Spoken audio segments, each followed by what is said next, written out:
Good afternoon, it's Kelly from the County Brant Public Library again. Today we're going to be working on a string wreath. Totally easy project, but how pretty is it when it's done? Okay, so this project actually is just done on cardboard. I love recycling stuff when I have a chance.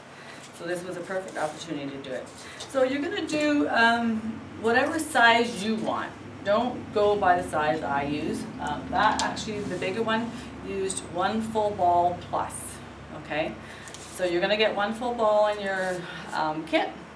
So you're going to cut your circle, a dinner plate, whatever size you want, or wherever you're going to put it on your wall.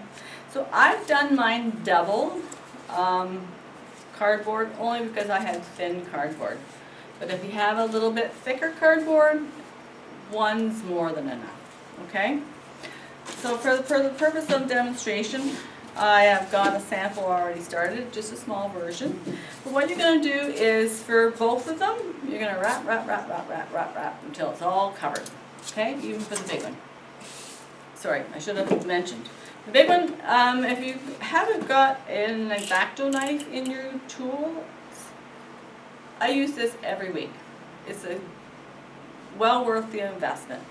I would actually cut out with my X-Acto knife. You can use scissors with most cardboard, the little thicker stuff, not so much, okay? But it's worth the investment, believe me. Okay, so once you've got your both rings wrapped with string, you're going to glue the little one to the big one at whatever angle you like. I kind of liked it off to the side, but you decide how you want it, okay? So I've got it actually tied on. The only time I use glue on this project is to join the 2 rings, okay? And you kind of want to hide that as much as you can. Okay, so for the next step, you're actually just going to start stringing them 2 together, okay?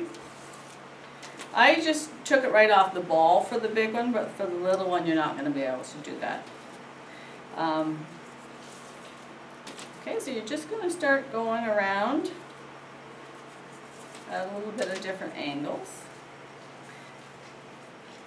joining the 2 together. This is where the arc starts to come in.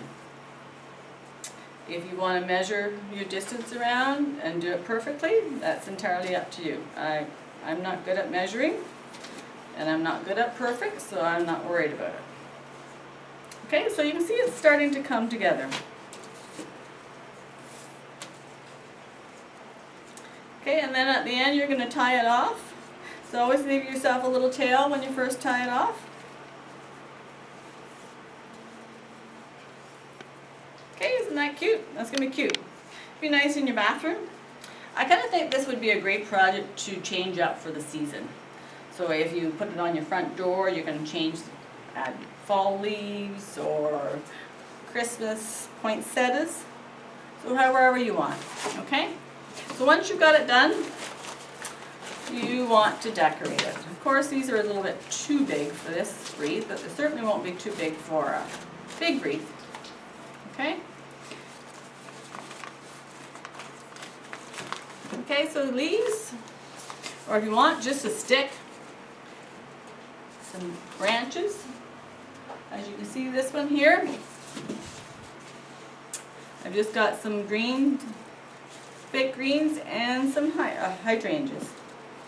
So that's going to go on my front door for a little while. Have fun. See you later. Bye.